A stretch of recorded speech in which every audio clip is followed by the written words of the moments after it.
Hello, hello. So today we have another one of those big pile of decklist videos that I've done a few of now, and this time, of course, we're doing just Jetburn characters, right? So these are going to be what I call version zeros of each of the characters available in Jetburn, from Toga all the way through Mirko, so we got 20 decks to go through. And by version 0, I mean, haven't played these at all, right? Haven't put them on the table, just kind of listed them up on Ultra. These are not intended to be decks that you should take directly into one of those, winter webcam events.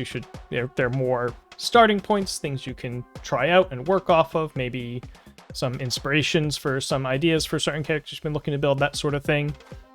There's obviously plenty of ways to build most of these characters. This is just, I wanted to put a list together for each one. It's a good way to sort of explore the new set, explore the new characters, just to sit down and think about each of them and what they can do.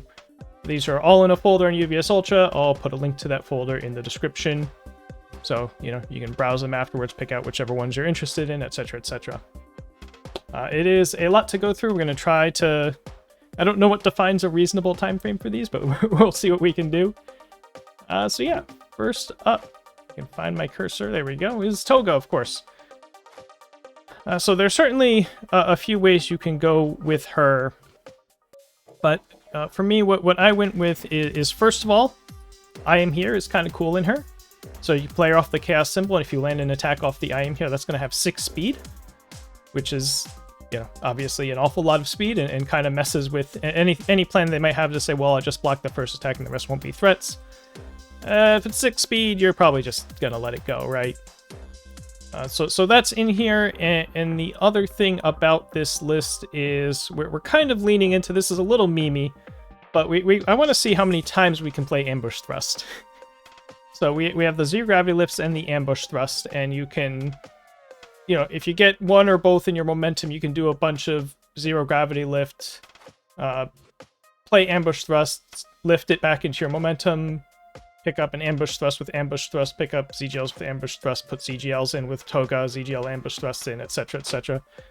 Because we're leaning into Ambush Thrust, we really need them to have 4 committed foundations, so we're doing, Deception Dagger for some extra stun, Electric Jolt for a little extra stun, and then, just to round out our attack base, we're playing Gouging Needle and Twirling Needle, just some good, reasonably threatening attacks, so that we don't literally have to win with Ambush Thrust, but we can just kill them normally. But I wanted to see what we could do if we really tried to maximize Ambush Thrust in the character that directly puts things into her momentum. We are making a bunch of momentum, so La Brava, I think, makes some amount of sense. Also, we're playing a bunch of attacks that have 3 symbols with our character, so we really get full use out of this. Just playing, generally pretty good Chaos defensive cards. We've got the releases, we got Clever, which I think is probably worth playing a little bit more these days. There's a little bit less of the mid-spam decks, and where they're not putting a bunch of speed on them right now. Struggling, of course. Playing 3 League Handler in this. I believe this is a bit of a bigger deck with 60 cards or so. Granted, I am here kind of makes it -3 cards, but for a 6-hander that's not really drawing a whole lot of cards, a card like League Handler sort of bailing out your defense a little bit feels important and useful. Def Maneuvers, I believe, here is mostly a deadlock deal. But it's just a bunch of good cards. Force Quirk Activation fits right in with what we're doing. Stuff in the sideboard that makes sense. I will say, with regards to metagaming and Ryukyu and stuff, these lists have a bit of a range in terms of how much I bother to think about that. This is certainly one where I was just, I want to figure out how to do what the thing that I want to do here, and we're not going to worry about the meta so much up front.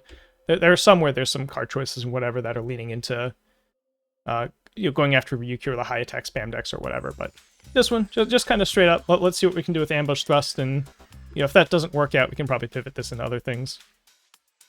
The second deck in this is the one deck that I have played at all, as I played it at locals the other night. So I labeled this as a V1 because I changed like 15 cards off the original list. But basically, the fundamental idea here with this Ochako 4 is that we have 8 copies of things that can be 9 damage throws. Right? We have 4 Falling Skies and 4 Zero Gravity Lifts. So we have pretty good inevitability, and we're going to try to use some of Air's newfound ability to draw some cards with Concern for a Friend, maybe Air Force Style, Flustered, Levitate is still around, to try to be operational enough defensively that if we need to, we can ride the throws to victory. Of course, if we get an opening, we have Velocity Rush Echo, we have a big powerful attack and floating drop. I want to try this over Home Run Comet, just the nicer base speed. We don't feel like we have to use Ochako's speed boost on it necessarily all the time. The Compression Sphere is a concession to Ryukyu. There's a card that can mess with her a little bit. Obviously, not too many cards completely blow her out, but the surprise momentum hit on block is kind of neat. Airy Smiles, same thing, can mess with her a little bit. Won't completely blow her out, but it can make her play with one more progressive for a few attacks or something like that. Using Flustered on defense probably also good in that matchup, but generally speaking, trying to figure out what we can find in terms of air defense these days, because we have a pretty good throw game plan here that we can lean on to actually figure out our offense. Sideboard, Sports Festival. If we want to win with throws, we better be able to cancel Faith Shield, right? So I don't think anything else back here is too surprising. So yeah, that is an Ochako 4 air throw model. Next, the first set character, Best Genist. This was a tough one. I wanted at first to play all or good so that I could play Specialized Sound Waves, because that sounds really cool in him. Get a nice 6 high 5 that draws you 2 cards. But I wanted to take an honest shot at making this fiber web combo thing plausible, and the mono ranged lineups on All in Good aren't that great right now. But Death can put together a pretty good one, especially with a bunch of new cards. So we have Gusty Buffet, which I really liked in the pre-releases. That this is actually just a really big move a lot of the time. This thing comes for 7, 8, 9, 10 on a regular basis. So nice. And sometimes it's 4 difficulties. It's just really good value. Naval Laser Beam, good card. Provisional Pursuit, if we're being mono ranged, of course. Kind of a mix and match hodgepodge of attacks here. We've got a decent amount of momentum hate on them. And one of the questions when you're building a Death 7-hander like this is, why aren't you just Eraserhead? And that's a tough question to answer. Obviously, being Eraserhead has a lot of benefits, and we're going to have another deck with that question later. But one thing I did identify, Best Genist has a bit of an easier time 4xing Showdown with a straight face, because he has a discard cost on his character that just gets rid of the card. You don't have to worry about, is there an erase in my discard pile? Do I already have like 1 or 2 in my hand and it's kind of wasteful, right? Because Best Genist is just straight discarding cards, he can shed any extra Showdowns that aren't very good and just kind of happily main deck 4 of them. Again, this is another 60-ish card list. I have there's a lot of low 50s lists in here, but there's also a bunch of 60s that are partly just version 0 unrefined. You maybe don't actually want to have it be a 60 long term. This deck doesn't really have anything that's big punishing it for cycling or anything like that, so this could be trimmed down over time.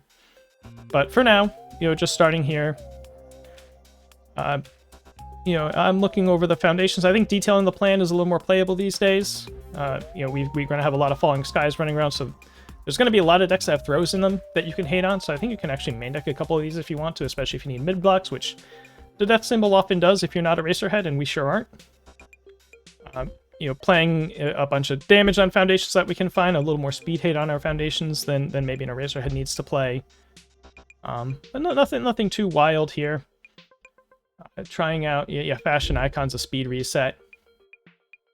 Yeah, mostly just trying to see what we can do with this mono range lineup with a pretty good block zone spread. Our low attacks are sort of our huge ones, but we might have a few more high attacks overall, so it's kind of an interesting angle. But yeah, so this is where I would start with a Best Genist, I think. Next up is Dobby 3. It's a bit of a mid-50s size kind of list, I think. This is off of the evil symbol, obviously. I think almost every Dobby 3 is going to be. And, the thing about Dobby 3, especially, off the evil symbol, one of the reasons, aside from just generally having, stuff like Vial Seizing, is that Mastermind's Apprentice is really good in him. You remove a foundation, you're either going to get... Either they're going to commit one and you're getting a speed, or you're going to get a total of 3 speed. You can use it on defense for you know, at least -1 speed, or either -1 and they commit 1 or -2 speed. So that's really cool, but if our game plan is to lean on this card, that's going to get pretty costly, right? You don't want to... This is different from one of those all-in Destroy Foundation cards where you only really care about activating it on the turn you plan to win. You're kind of hoping to leverage this synergy between Mastermind's Apprentice and Dobby 3, even on like the back and forth turns. So we're 4xing Polite and Well-Spoken to try and bail us out of that cost. You know, if we find one of these, then we get to, you know, we get one basically free use of Mastermind's Apprentice every round. And to go along with that, you know, we have a couple other things that might result in removing Polite and Well-Spoken. Floating can do it. Hardened Claw Crusher can remove Polite and Well-Spoken with its Hardened Chop style enhanced down here. Hardened Claw Crusher, also a pretty cool card. It gets around. There's a lot of, you know, cancel your flip, cancel your commit these days, cancel your seal even now, and Claw Crusher, Stimulated Lost in Thought just kind of gets around all of that. It's a card I've liked when I've played it a couple times lately. Again, Showdown in here. Showdown is a card that is very good against Ryukyu, better than most. So when we can play it, I'm trying to put it into things. Again, League Handler in our 6-hander, especially Dobby. This, I don't know if this should be a 2 or a 3x. We're kind of just... It's kind of arbitrary until you test it, right? Nothing else too weird in the foundations, I don't think. We're playing Tomorrow's Protector basically instead of Dobby's 2-5 that commits for 2 damage. I think the way that this is doing it with the extra filter attached is a little bit better most of the time. Obviously, you're not going to get the extra filter on Quick Burn or Blue Flame Torment, but you will get it on your other, you know, most of your attacks if it's available there. And you might have even scouted the top of your deck to trigger something like this, so I felt that would be a little interesting to try. Mimicry is another card I'm trying to slot 1x into a bunch of lists, especially when there's specific foundations you're wanting to try to make your offense work, whether you probably want both Mastermind and Brute Strength for your kill turns, ideally. So getting Mimicry to kind of patch that up is an interesting angle. Sideboard-wise, Pageant Queen is a pretty main-deckable card. I ended up putting in a lot of these sideboards, but that's going to be a meta thing of sort of seeing when the dust settles how many really high-speed moves are there, you know, whether you're playing Pageant Queen or Cooperation Offer as a 2-diff speed hate piece or cutting some other stuff to play both. Teamwork. If Showdown is bad, Teamwork's probably going to be good, just by definition, so we have that swap available. Where's Your Smile now? I like hating on my opponent's discard pile. If we have room and some sideboard space we're not really sure what to do with on these symbols, I like to slot this card in. It's just randomly very useful, especially you think about, you know, decks trying to do chain Tasty Rift things and you know, other sorts of combos that are pulling stuff out of their discard piles these days. So yeah, this is the Evil Dobby 3 Polite and Well-Spoken version.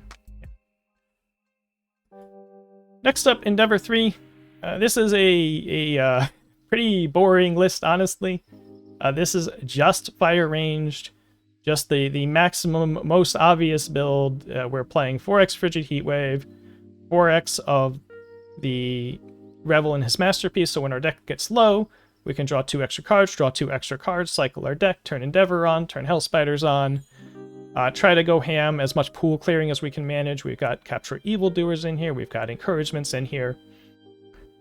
So nothing too surprising. I think this is probably the first kind of list everybody thought of when they looked at Endeavor 3, outside of the Earth Instant Cycle Meme Dream stuff. But probably pretty effective, right? The idea with Endeavor 3 is that you're trying to set up for, you know, a really big post-cycle turn, and so that means drawing cards, and that means clearing your pool. And if you can get some momentum, Charring Flurry with the double seal to take out any, you know, potential foundations on the opposing side that are going to mess you up.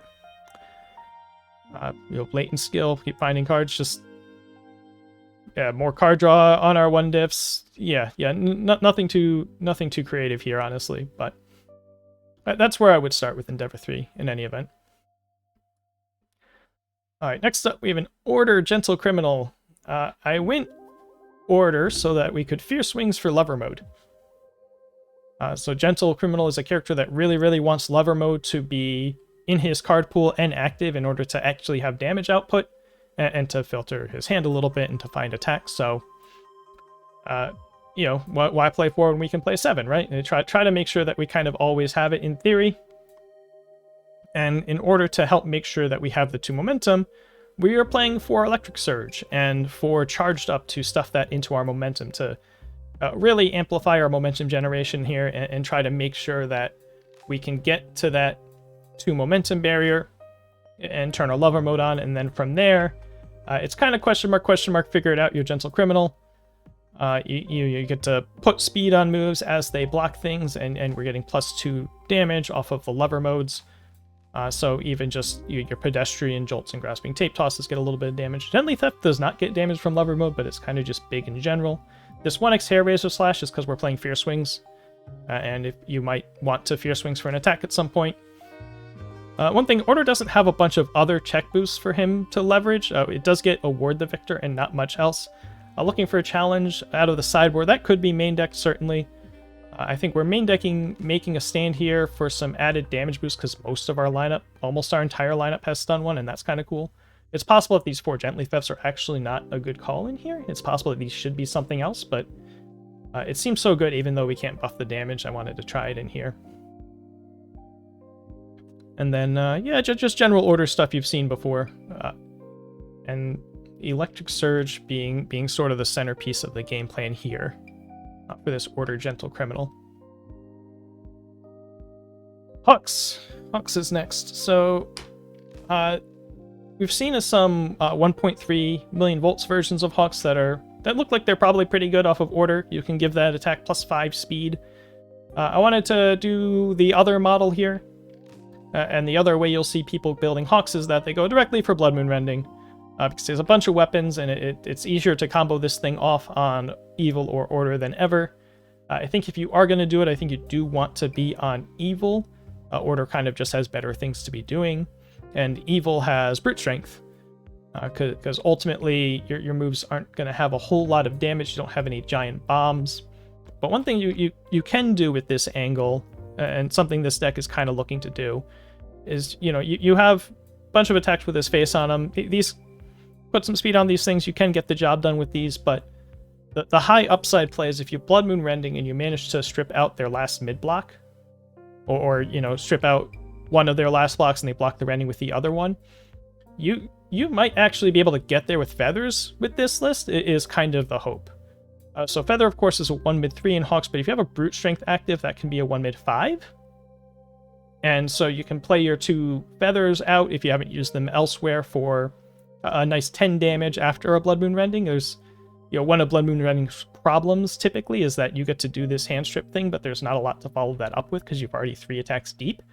And Feather can kind of solve that problem, and we've got some Feather control to get even more Feathers if we're doing this. So that's sort of the angle here. It gives us it fills in the void of, you know, we're going to play Blood Moon Rending and then question mark, question mark, question mark. The question mark here is we can kill them with Feathers if the opportunity presents itself. And then by threatening that, you know, maybe we make them a little soft to taking some of our other moves and just get there normally if we need to. Outside of that, another little Fierce Wings package here. To show, time will tell what the actual correct count in these, especially off of Evil, Fierce Wings, Showdown, Barrier Shield piles. I think you're going to see a lot of decks running just all 3 of these in some mix or another. Barrier Shield and Hawks is pretty funny because you can make something 0 speed and then just flip it with Hawks. So, you know, maybe that should be 2x, maybe these should all be 2x, I don't know. That's a thing you would test to bear out. Showing off, kind of cool in here. The Feather, in and of itself, just automatically triggers this, right? You can always showing off a Feather that you just play as an attack for whatever reason. Some other moves, you know, with Hawk's speed bonus, if you use a Feather on something, you can get most of these things to double speed. So it seems pretty live in here, and getting some progressive out of our card pool of the kind of attack chains we want to play, even with Feathers at the end, seemed like a pretty good thing to have some access to here. So yeah, that is the Evil Blood Moon Rending. Try to win with Feathers sometimes, Hawks. Next up, we have Hood. I genuinely don't really know what to do with this character. What I eventually settled on for this list is sort of a classic lows and throws angle. where we're trying to catch them. You know, we have big threatening throws, or Berserker Bite hopefully will get pretty big depending on what we land on it. Trap Flex kind of is just big on its own in our 5-hander. And so, you know, we're threatening them with throws, and we're making them think about holding their low blocks. We have a 6-speed low for a zillion, hardened uppercut, 3-speed low for a zillion, possibly faster. We've gotten some momentum. Also a very nice hardened uppercuts. 0 high block has never been more relevant than it is right now, with all these high spam decks going around. And then Aravity's started kind of funny because it's a low attack that can do a bunch of damage, but it can be a high attack if we think that they've really done a good job storing lows. Our spam count looks greedy here, but we do have 14 new training methods, so we do have 10 spams in our 50-card pile here, which for a 5-hand size character is kind of fine. You're going to have games where you only even draw 2 attacks, 2 foundations in your opening hand to begin with. You're going to have plenty where you just draw 3. So spam is, you know, it's certainly good to have a spam in your opening hand, but it's not as crucial because you're not a 7-hander that's hoping to maybe build 5 foundations sometimes. I think nothing else about these foundations should be too surprising, just, you know, the hood stuff with the high difficulties. New number 1 is just in a lot of these lists for the speed reset. Big Appetite draws a card. Someone with Style, I think this is mostly just to try to support our high difficulty curve on our attacks. I obviously didn't make all these decks last night or anything, right? So some of this is trying to remember, you know, what the me of a week ago was thinking, but picked Celebrity Status and High End for his foundations. They are both cards that can put a big high difficulty number on top of your deck. Sideboard, laziest sideboard in the face of the earth. If the throw angle is really, really working, we can bring in even more throws, and just a bunch of speed and damage hate depending on what they're doing. If we want one of those more than, you know, learning the standards or something, we can bring those in. Next up, we have Deku 5.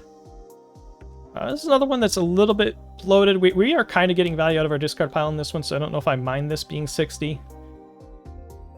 This is also one where it took a little bit to decide what I wanted to do. Ultimately, I settled, let's play Tasty Rift. That thing is a charge, and we can make it 8 speed. So that's almost every time going to hit, I think, in this list. And so between Tasty Rift and Deku 5's once per turn, we can do a lot of filtering and hopefully find a whole bunch of attacks. Doesn't help us any if we can't pass them all. So we're playing 4X Showing Off. You know, we played a couple of these in Hawks, but Deku 5 also really good at making this live. You know, any 3-speed move, right, that you activate him on is just live no matter what for Showing Off. 4-speed moves, if you have a little bit more speed boost from Practical Studies or well, I'm probably not doing Futures now for this purpose, but the EX on Back Alley Haymaker can get it over the top. So it seemed like this would be pretty live in Deku 5 and give us an answer to progressive difficulty that we need with the number of attacks that we're hoping to play on our big kill turns. Other than that, it's just life good stuff. We're a little heavy on the 0 diff count because we have Tasty Rift and Back Alley both fetching 0s out of our discard pile. 4X Air Force style just makes sense in this guy. Picking the 0 diffs in this list is a bit of a weird question. You could certainly play Surprising Skill over keeping Area Safe. Area Safe is better against stun, Surprising Skill is better against point committal. I'm not really sure which is better than main deck here. Attacks just kind of mono charges. Capturing Nets gives us a second source of stun besides Back Alley in case we need a little bit of stun to get our kit going here. Yeah, nothing too wild in here outside of the Showing Off angle, basically. Oh, we're also playing a ton of 0s because we're playing 3/2 checks, right? Yeah, that's what I would do to start off with Deku 5, I think. Next up, Bakugo 4. This is a pretty unsurprising list, kind of like the Endeavor. Is pretty obvious. There's really 2 ways you can approach Bakugo 4, I think. One way is to play his 2-check and try to actually strip them out of all their cards in their hand and really go for that angle. I think what I'm doing here is I'm foregoing the 2-check so that I can play 3 diffs more comfortably. Not that you can't play 3 diffs with 2 checks in your deck, but you know, it gets a little bit scarier if you want to be able to get one of these down on turn 1. And of course, that 3 diff is suited up. Suited up in Bakugo is +2 damage to quote-unquote all of your moves. Not actually all of your moves. This is a little bit tricky. So that response is once per enhanced step. So even if you find your rabble-rousing, rabble-rousing is going to give it -1 damage before the enhanced step happens, so you don't get to suit it up off of rabble-rousing, which is unfortunate. So this may be a little bit too much of a non-bow. We may have to test this out a bit to see if this is really worth playing, but it does trigger off of Irate Scowl, it does trigger off of Reluctant Role Model, it does trigger on Irritated, so that seems like enough +2 damage activations to be worthwhile. And, you know, push comes to shove, you can use it to pay for some costs. I don't know if we have any costs in here that use it, actually. But anyway, we're approaching this as a 6-hander that puts a lot of damage on his moves, so we want to see how many, you know, moves we can draw and play in a turn pretty quickly. So we're playing the Nitro Explosions that self-clear. Bakugo himself has a clear on him. We're playing the Encouragements again, playing the Latent Skills again. There's a lot of repeat cards, and this set has a lot of 6-hand size stat aggro guys, so there's going to be a lot of similar models here. We're just trying to like draw cards and clear our pool to keep playing these moves that we keep putting stats on. You know, Destined on the air symbol. Can't escape me and bring it on to try to counteract any defensive card draw, because we can hand tax them out here. Blast Rush Turbo. Unlike a number of other pool clearing decks, this pool clear is in fact a discard from card pool for Bakugo's pool clear. So this is going to be a 5-low-8 pretty often, which is really good. Of course, as well as having the momentum cost upside of just being a giant bomb if you can get them all the way empty. And, you know, Stun Grenade, of course. Very, very attack heavy. This is a 19 attack out of 50 card deck, I believe. 50, 52? 50. So this is 38% attacks. That may be too many. But we really, you know, the best thing Bakugo can do is to draw a zillion attacks on 2 and blow you out of the water. So we're kind of optimizing for that a little bit here. Next up, we have Jiro 2. Alright, so I'm sure you've all seen... Well, I don't know if you've all seen, but there's definitely a lot of noise around a good symbol list that's using UA High and Capture Evildoers and Friend of Animals and Tasty Riff and trying to do as much loopy stuff as they can with that. This one, opting not to do that, this we're just treating as a Water 7-hander defensive control deck, because really over almost the entire MHA format, you know, 7-hand sized Water, you play a bunch of defense decks have been weirdly successful. Right, they've never, outside of the set 1 format with the Asui, they've never had all that much attention. But whenever somebody's registered like a hyper defensive Water Asui or a Todoroki 1, or, you know, obviously I played that Abara deck, they've always sort of punched above their weight in terms of what people expected them to do. You'd always see these defensive Water 7-handers popping up in top cuts. And now, for the first time, Water has a 7-hander that has speed reduction on its face. So it would stand to reason that we should try to build the defensive Water 7-hander version of that character, right? So that's what we're doing here. We have Speed Hate on our face, so I'm not really sure how much Speed Hate we need in the deck. We're kind of eschewing the Stalking Her Praise that you'll normally see in these decks in favor of some more, you know, useful tech pieces. We get to run Problem Solving for a little bit of Anti-Stun. Or in Faith Shield, another card that's stock is going up right now. Lets us make room for Quick Response so that when we want to go for the win, this is playing the role that Frozen's played in a lot of these decks, except that our attacks are almost all high, so we might as well have 2 speed instead of 1 commit. Dance Routine just makes sense in Jiro.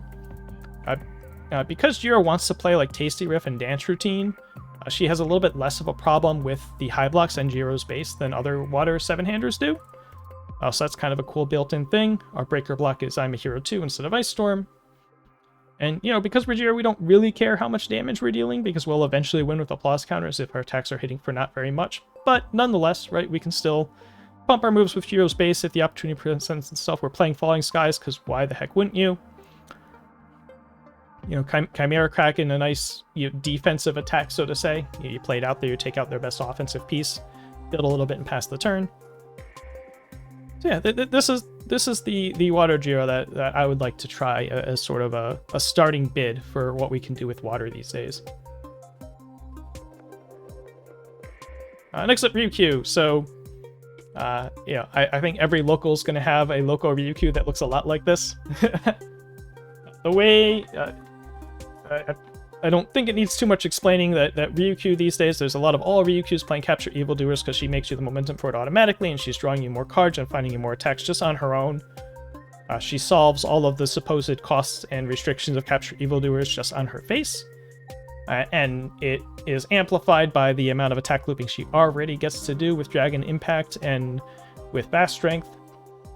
And the way I see these decks, there's really about 12 slots that are options. Like the first 38 or so spots of this deck are locked in. You're always going to run 4 of all of her moves. You're always going to run 4 captures. You're always going to run 4 number 10s, probably at least 3 each of Destined and Chivalrous. Always going to run 4 Dragon Power, and always going to run 4 Vast Strength. It's what do you do with the other 12 slots that are going to make or break the differences between these decks. And that can matter. In this case, I'm trying to lean into check passing power with Human Garbage, because the one thing that can stop a Ryukyu kill turn is just checking really badly. So, you know, a foundation that readies itself, a foundation that could become 2 if they stun us and it can't be fixed, and the 4th Destined are trying to patch that up, basically. There's all sorts of different cards you can put in these slots, but that's what I'm doing on the spam side. And I think at least 2 of those slots need to be a zeroed if it's either can't be fixed or floating around my babies, basically, because you are playing a bunch of 2 checks. You'd like to be able to play to that in turn 1. You don't necessarily need to play. You could play more than 8 2-diffs, but you do want a couple extra zeros in the mix. On the 2-diff side, I'm playing 1 Night Watch and 3 Convenient Timing. Again, you pretty much always have momentum for Convenient Timing. It's a pretty good defensive piece if you're trying to, you know, fill out your deck with something that can help buy you a turn when you need it. Because you're not always going to have it on turn 2, you're not always going to have it on turn 3. You will have to play defense sometimes, and your character is pretty good at that because you have so many cantrips. But, you know, you're filling some foundation spot, you might as well play a couple things that'll help you defensively if you can.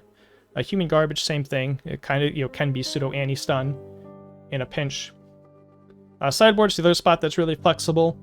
Watching from a distance, give her a little non-flippy snipe. If they're really well positioned to answer your Dragon Strikes, you can play some Watching from a distance to take something out. The 4th Convenient Timing, 4 Eyes of the Tiger. You can do this or pass through walls basically to cancel Breaker. Tiger a little more flexible, but a little more costly. Strength and Beauty, kind of a mirror match angle, but hits a bunch of things these days. You know, you'll notice this is heavy on 2-diffs. It could be that the Human Garbages are coming out for a lot of these in a lot of cases, or, you know, of course, the timings if they're not very good. But yeah, that's where I would go with UQ. I don't feel too strongly about it, right? This is just where I would start, and you'd end up trying all the different things you could put in those slots over time if you're really working on this deck. Just quick water real quick.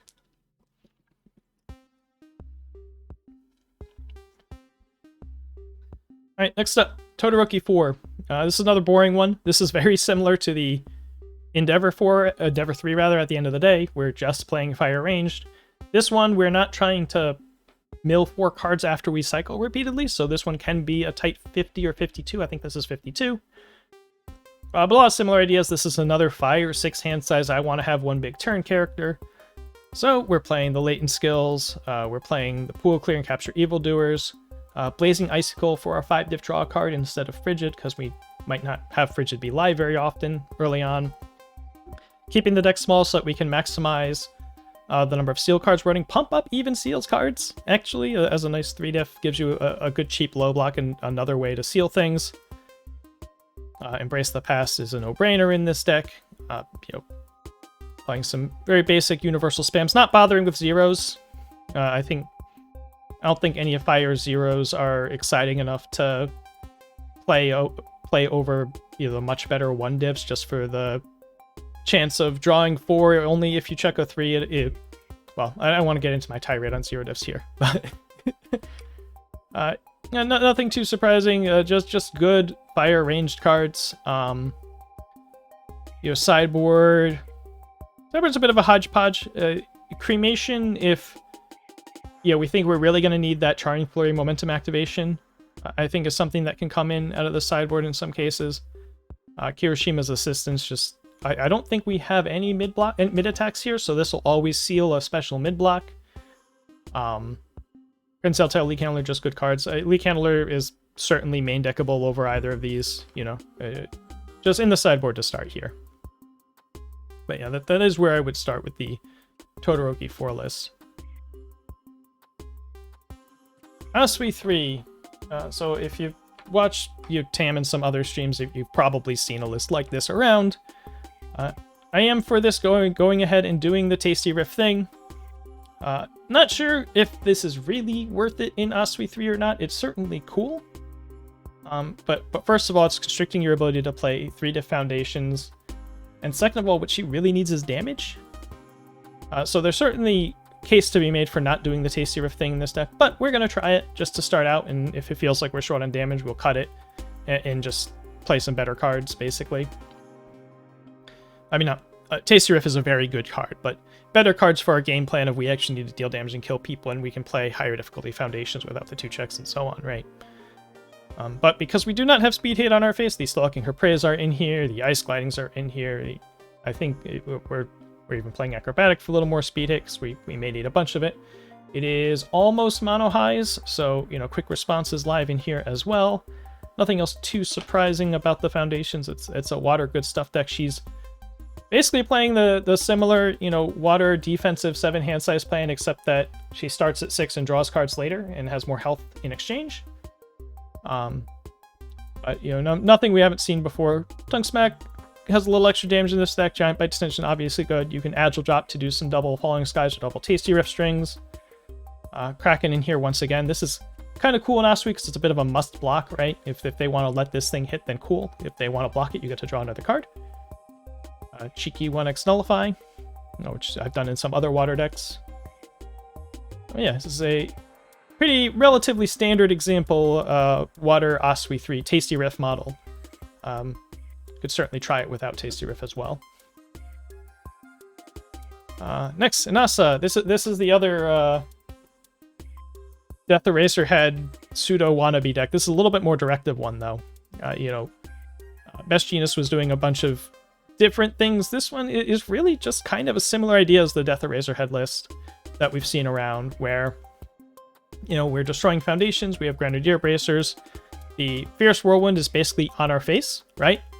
We're destroying foundations to ready foundations. That comes with some benefits, right? We get to trigger things like Learning to Harden and Blood Evaluation a little more automatically. We're not so exposed to them taking out our brute strength.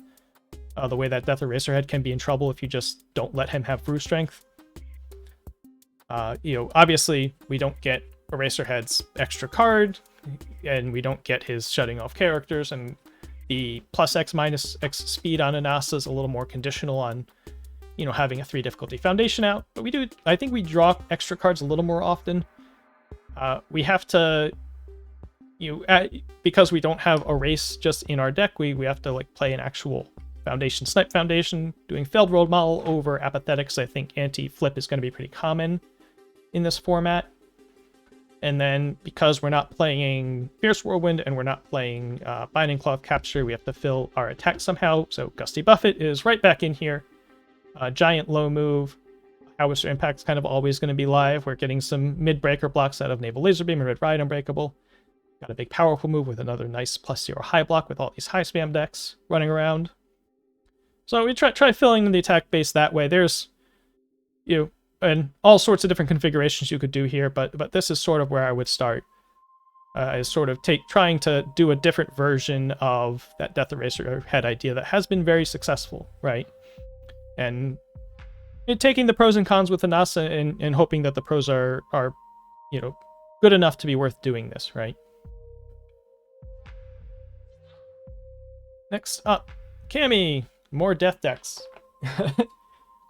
This I kind of shamelessly yoinked, not the exact list, but the idea off of a Sam Tate stream I saw, where I don't know if he got this list from somebody or if he built it himself, but he was saying, you know what Cammy gets to do? Cammy gets to make Blast Rush Turbo and Howitzer Cyclone into throws. And those are some very big moves, right? And we're kind of structured around that.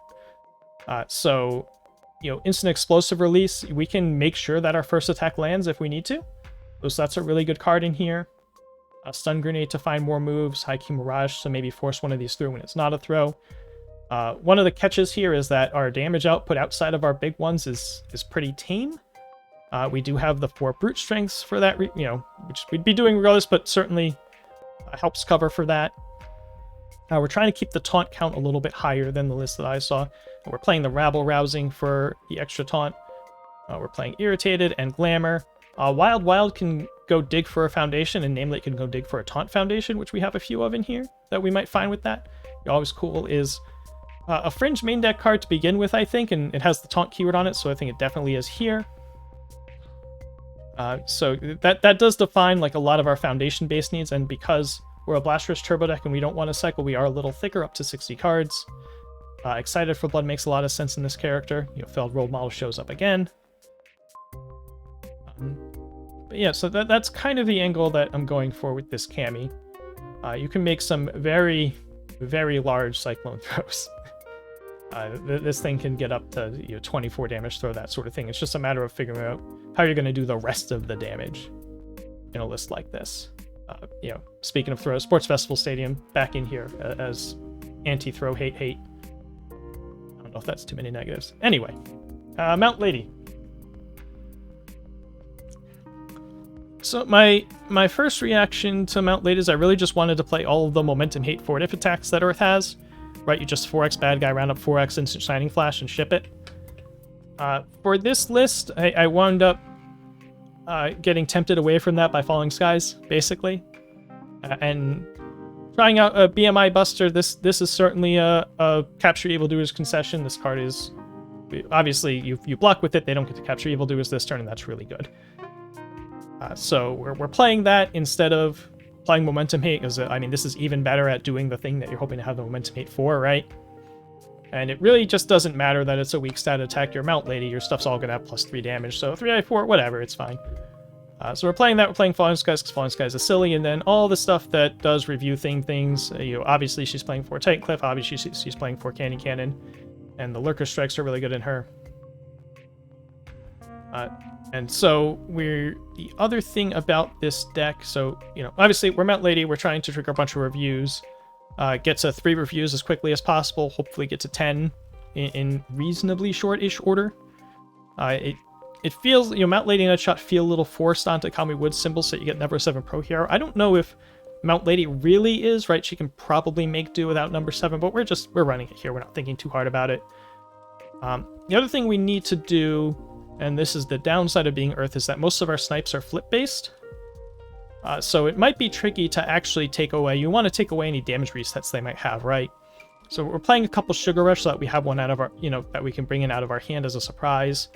And then we have a couple Apathetics. These we might need to sell out more to the flip count just to get over their anti-flips, but we're starting with these 2 and 2.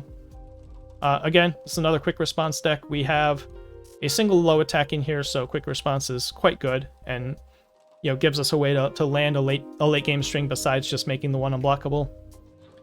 We're playing some 6-check foundations so that we can grab stuff with Titan Cliff. Couple Ultra Regen, not sure if this is really worth it or not, but it's in here. It's a thing that we can go and grab. It's a low block that I think we're a little short on the Earth symbol. I don't really know how good this card is. I think we're probably going to end up just grabbing number 23s most of the time anyway, but try it out. Might as well grab a forward if you're grabbing a free foundation, right? In theory. And, of course, learning the standards. So I failed to mention with the NASA as well is that this is another, pretty good one stock going up right now. Again, doesn't... Similar to Aries Smiles, it doesn't, completely stop Ryukyu from doing what she's doing, but it will slow her down a little bit. Sometimes, or, make it so she can afford 1 less 3 or something like that. As well as just being, generally good against lots of string decks, of course. Alright, next up, if Kami Woods, this is probably the most I don't know what to do with this out of all the characters, even more than Hood. This wound up being like a 70 card pile. Any iterated version probably should not be, but what I ultimately wound up on is we're gonna try to play some really large low moves. This is sort of similar to the Hood idea. Where we've got Hardened Uppercut, we have Lacquer Chain Prison, and BMI Buster has Breaker on it to combo into Lacquer Chain, so and it's a very good card for Conway to fetch, so this all makes sense. Lurker Strike has that Lurker's Breaker 1, and, has the review theme stuff going on, so that all makes sense. Playing Bad Guy Roundup as an extra low attack, some extra momentum hate, and then we're gonna try and hang Tetra Terror over their head to try to keep them honest about making them really want to make sure that they can still block highs, and maybe that enables us to land some of these low moves in theory. It's not the greatest offensive game plan on the face of the earth, but it's something I'd be trying here to start out. Really just hoping that Lacquer Chain does a good job carrying its weight, that this is the sort of 5 low 7 pseudo flashes doing as much as we can hope it can do to make this character have a real offense. Same time, every +1 damage button we can find, we're 4x brute strength, 4x revel. Sort of how this deck wound up being very big is that I wanted to 4x both of these and still play, the other good defensive 2 diffs on Earth. And that's kind of what drove the deck to bloat up a bit. Or a lot, rather. It's like 71 cards or something. But other than that, no surprises in the spam. Arbor, kind of just a generally good card, and obviously has synergies with Kamui, so we can feel better about playing more of them. Seizing is a card we can put in our card pool. Out of the sideboard, locking the building and red counter cards we can just stuff in our card pool for various good effects. Faith Shields, we don't have... I mean, we do have as much speed hit as we can manage here, right? But we might not always be able to pass Faith Shield as a block, so this is in the sideboard and not in the main. Also because, our 2 diffs in the main are pretty stuffed in terms of our main deck cards. But yeah, this is kind of where I'd be inclined to start with Kamui. The offense would definitely need a lot of work to really figure out, but this is sort of what I've tried just to start out. Alright, 2 left. So next up here we have Edge Shot. This deck's pretty cool. This is sort of an aggressive-minded Edge Shot. It's mid-50s, I think. 36, 37, 52. It's the old 18 out of 52 attack ratio. And this just has a lot of check passing and foundation recycling power with Hardened Jab, Invisible Infiltration. Infiltration can reset a number 7 and give you another review trigger. Hardened Jab can pick up a number 4 if you haven't used that response yet this turn, and then you can review it to something and then build it back down. Frenzy clears itself. We've got like pseudo 3 diffs, right? Lurker Strike builds a foundation out of your hand. And then Thousand Sheep Pierce is, of course, you got to play that. It's going to help you find more moves, etc.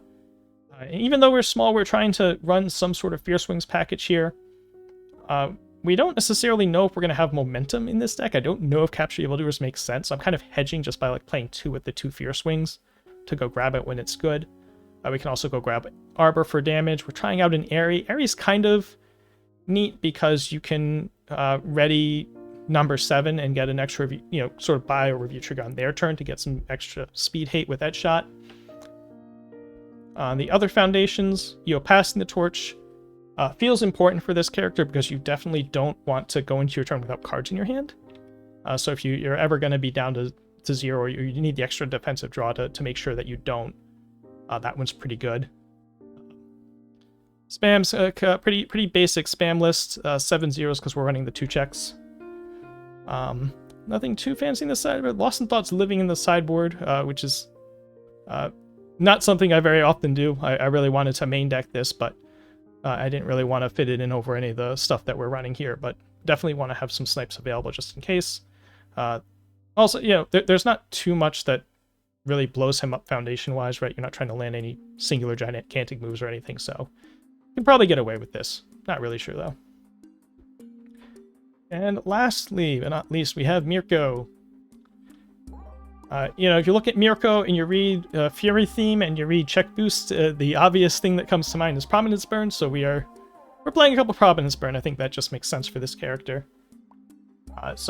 Fire Fury list, a lot of stuff not going to be very surprising in here. We have the latent skills, we have Irrefutables, we have number 5 pro heroes in a Mirko deck. The same 2, 3 defs we've been running in all our fire decks to give us a little bit of defense here. One cool thing though, because we're Mirko, we're doing this pool flipping and we're making Forcing Surrender good. We get to run Maximum Hardening, I think, pretty well, because both Forcing Surrender and Rabbit Kit can clear it out for us. So I think we get to do this. I think we just get to give +2 damage to all our moves with Maximum Hardening. And the other sort of feature you might not see in a lot of Mirko lists is I'm trying Fiery Vengeance in this one. You could see Blue Flame Torment in this slot, where if you have momentum, it can flip itself down. This one, it's if they block it, it clears itself. Probably net better, right? Here's my 6 mid 7, and if you block it, then I'm going to get to keep doing my thing. If you don't block it, I might just, find a way to flip it with something else and still keep doing my thing, right? So it seemed like a good place for the secret rare here. The rest of the attacks, nothing really surprising. Stuff that clears itself, stuff that finds more moves, stuff with big stats. Not sure, you know, testing will tell how often or easy it is to pull off the prominence burn thing actually. Actually talking about, like, on your second attack, you give your third thing +2, and if you don't clear a card after that, then you're still playing prominence burn on a 6, but it's really cool. It's too cool not to try it, right? And then if it's good, if it's reliable enough, then maybe you run the third. We just start with 2 to start out, and perhaps more interesting, we try to figure out how reliable this maximum hardening thing is. And that is all. That will do it. We have gotten through 20 decks to sort of, you know, get this format started. You know, a character that you're looking to play, and maybe some initial ideas for it. Again, a link to a folder with all these decks will be in the description. You know, feel free to fire off in the comments if you try any of these, and if it's really cool or really bad or whatever, or if you have other interesting takes for any of these characters that's kind of tangential to one of these or something like that. If you have any questions about card choices, I may or may not remember why I did something, but I can try. And yeah, I hope you enjoyed this, and stay tuned for the next video. Probably going to be a news vid next, I would have to guess, once we have enough news to do one, right? But yeah, until then, have a good night. Take care.